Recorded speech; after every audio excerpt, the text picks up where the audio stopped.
El abuelo Fidel siempre fue en mi familia una figura enigmática, lleno de cualidades, lleno de misterios, introvertido, muy inteligente y de ideas muy progresistas para su época.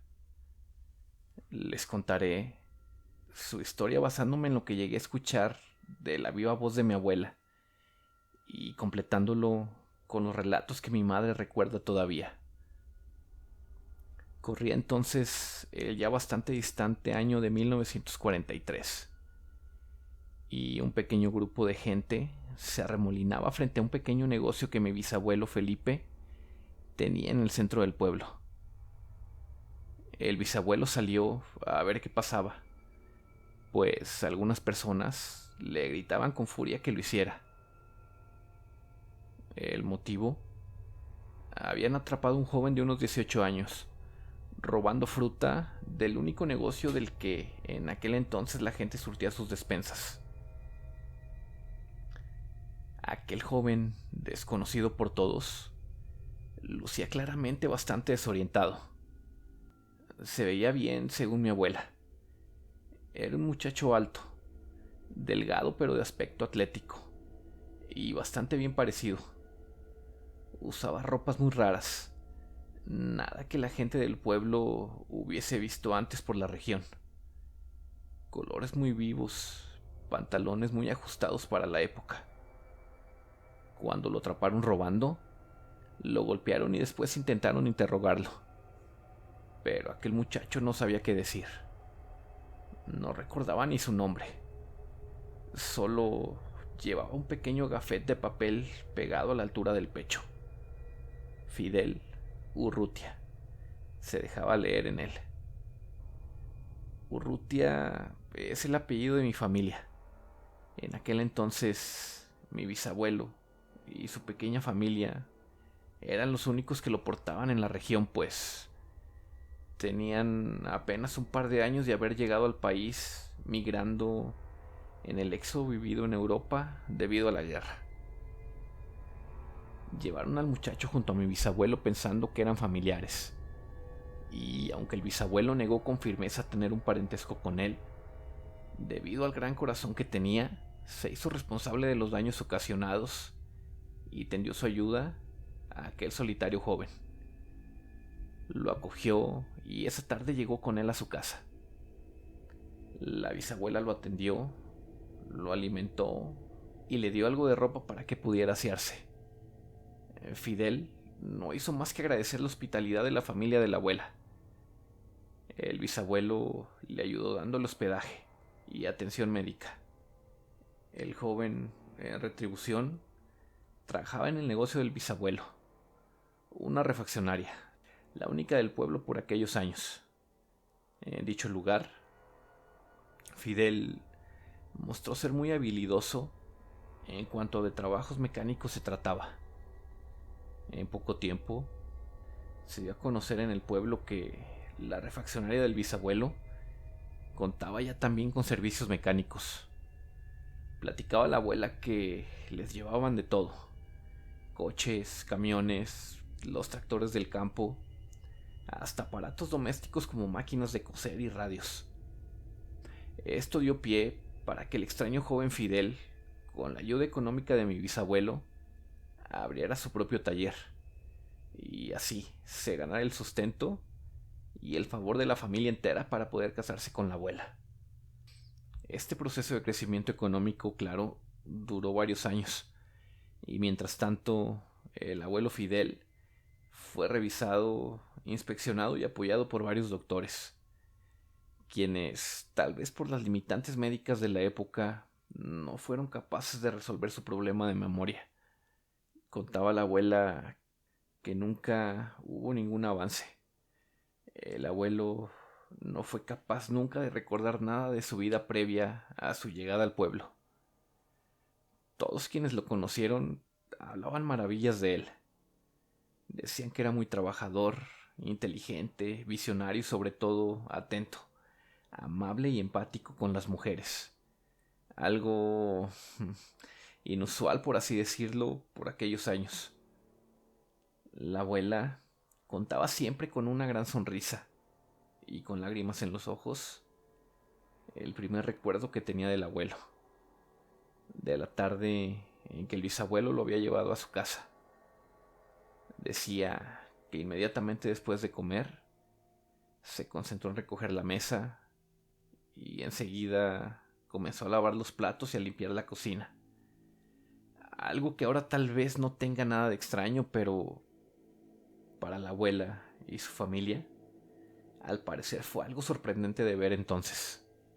Un hombre enfocándose en las tareas del hogar. Quienes lo conocieron cuentan aún que con los años se volvió un tipo de líder social. Nunca pegado a una carrera política, pero sí pendiente de todos los involucrados en dichos temas. Impulsó en el pueblo la construcción de escuelas, de parques, de áreas recreativas. Se ganó sin duda el favor y el cariño de la gente, pero un día, 12 años después de su llegada, así de pronto e inesperadamente como había llegado, desapareció. Se le buscó por todos lados, en pueblos vecinos, en caminos, en rancherías próximas al pueblo, en veredas, en pozos, pero nunca apareció. Desapareció sin dejar rastro.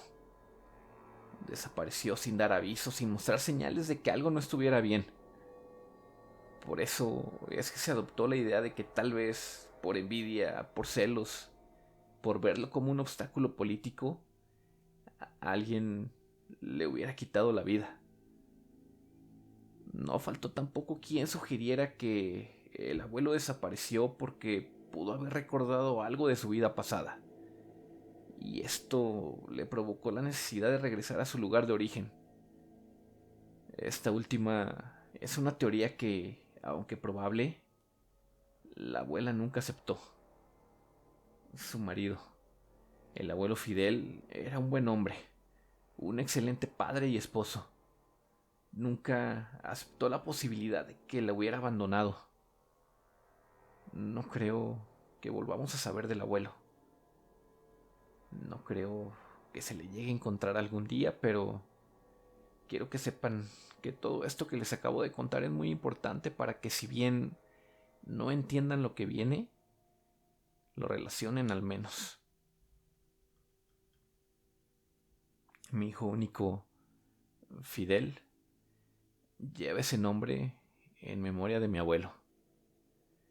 Desapareció a principios del año 2013, en enero 29. Entonces tenía él 22 años. Estudiaba en la universidad, ingeniería mecánico-eléctrica. Era brillante. Sus calificaciones siempre, desde pequeño, fueron perfectas.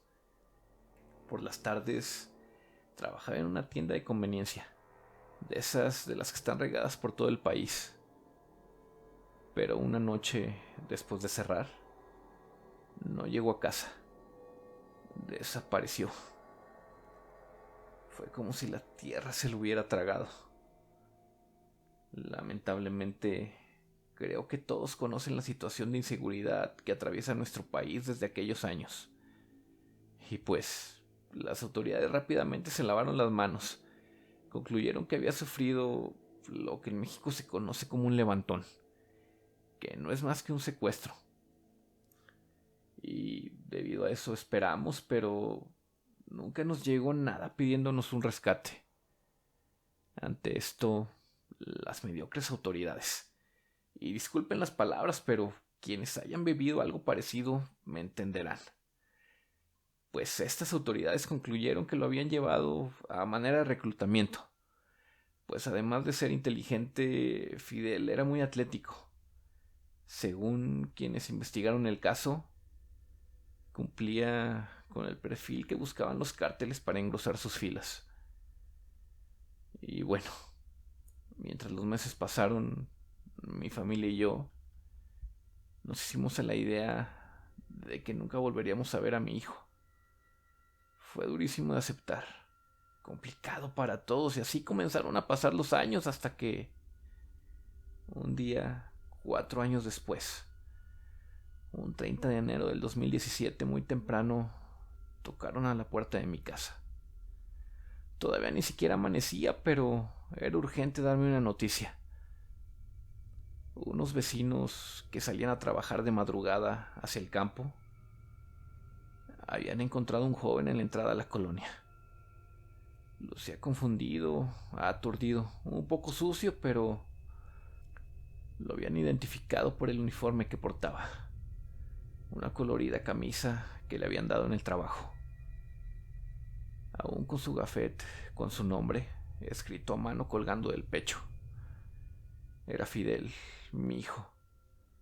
Apareció. Regresó de donde fuera que estuviera. Cuando me avisaron no lo podía creer. Corrí inmediatamente a donde me dijeron que estaba. No podía perder el tiempo. Y sí, lo vi. Lo encontré.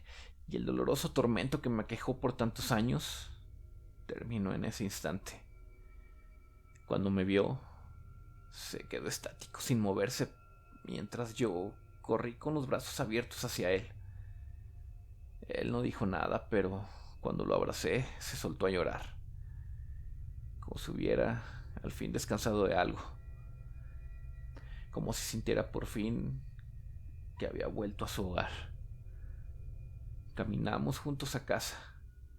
Toda la familia se reunió para darle la bienvenida, pero Fidel no era el mismo. No hablaba ni decía palabra alguna. Y parecía que no reconocía a nadie. Dimos aviso a las autoridades y solo fueron a revisar que fuera verdad que había vuelto. No hicieron nada aparte de dar por cerrado el caso. Fidel, por su parte, se aisló de todos. Y al principio pensamos que tal vez solo necesitaba tiempo. Pensamos que la bomba de preguntas con la que lo habíamos atacado el primer día lo había espantado. Y es que todos, en absoluto todos, queríamos saber en dónde había estado todo ese tiempo. Y más aún, cómo era posible que después de tantos años aún conservara su uniforme con todo y gafete. Hasta la fecha parece no recordar nada. Hemos estado viendo doctores, lo han revisado psicólogos, psiquiatras, neurólogos, y al día de hoy no se ha descubierto la causa de su amnesia. Algunos doctores nos han dicho que puede deberse a que su mente trata de bloquear los recuerdos de lo que vivió, señal de que pueden ser estresantes o traumáticos para Fidel. Sin embargo, mi hijo ha mejorado, convive más con nosotros, su familia, y aunque puede hablar, no lo hace. Se mantiene siempre muy serio y reservado. Ahora quiero revelarles la parte del caso por la cual los contacto. Créanme, sé que puede sonar rara, pero tal vez alguna persona de los que lleguen a escuchar esta historia pueda saber algo respecto al tema. Cuando Fidel volvió, en las extrañas circunstancias que les acabo de relatar, lo revisamos muy bien. Y aunque habían pasado 4 años desde su desaparición, parecía que en él el tiempo había pasado mucho más rápido. La presencia de canas y algunas arrugas nos indicaban que lucía entre 15 y 20 años más viejo. También se nos hizo muy raro encontrarle con su uniforme todavía intacto, sucio sí, pero aún lucía como el día en que Fidel desapareció. Es Fidel. Estamos seguros de que no ha sido suplido, pues ante la insistencia de uno de mis hermanos, se le llegaron a hacer pruebas de ADN, y los resultados indican que sin duda se trata de mi hijo.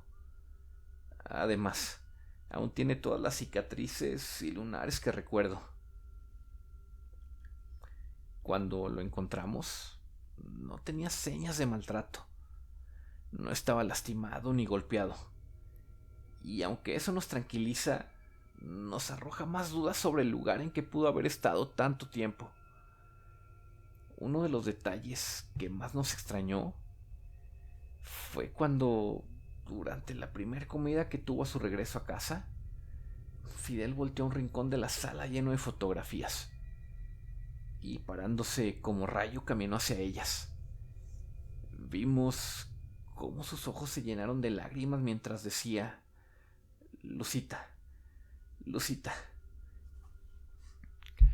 Y tomaba entre sus manos una foto de su bisabuela para luego abrazarla con fuerza. Le preguntamos qué pasaba, pero no volvió a articular palabra alguna desde entonces. Lucita, cuentan mis tíos y mi mamá que recuerdan que así le decía el abuelo Fidel a mi abuela. Y desde entonces el retrato de la abuela se ha convertido en lo más preciado para él. Lo carga a todos lados. No deja que nadie lo tome y si lo llega a extraviar, aunque sea por unos momentos, pierde por completo el control. Y bueno, no nos pareció raro hasta que recolectamos todas las fotos de la abuela con algunos tíos y familiares. Y notamos entonces el exagerado parecido de mi hijo con el abuelo Fidel. Sé que muchos dirán que es obvio. Después de todo, hay un parentesco directo. No será la primera vez que alguien se parece a su bisabuelo, pero... Bueno, ya les conté la historia de mi abuelo, cómo desapareció en extrañas circunstancias, igual que mi hijo. Cómo mi abuelo fue un extraño en su tiempo, cómo llegó de golpe al pueblo y cómo se fue de la misma manera. He buscado información, he leído artículos y blogs en internet. La verdad es que nadie tiene una respuesta, pero se habla de muchas cosas, de viajes en el tiempo, de transferencias de conciencia. No sé la verdad qué creer. Se me hace difícil, muy difícil no relacionar ambas situaciones, más aún cuando uno se encuentra tantas historias, tantas teorías en páginas de internet en estos días.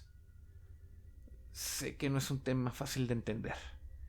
Es algo que probablemente le compete a expertos en la materia debatir. Entiendo desde mi ignorancia la paradoja que envuelve el hecho de pensar que mi hijo pudiera ser también mi abuelo. En fin, es un tema difícil de hablar. No he recibido más que burlas cuando lo he tratado de externar. Y sé que al hacerlo aquí, de igual manera estoy expuesta, pero sé, por lo que he visto, que tratan temas en sus videos por demás extraños. Así que espero de corazón que alguien que sepa algo sobre todo lo que les he contado me ayude a entender la situación que estoy viviendo. Muchas gracias.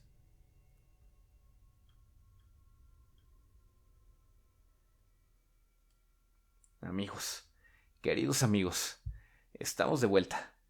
Muchas gracias por esperarnos. Esto fue Desde las Sombras.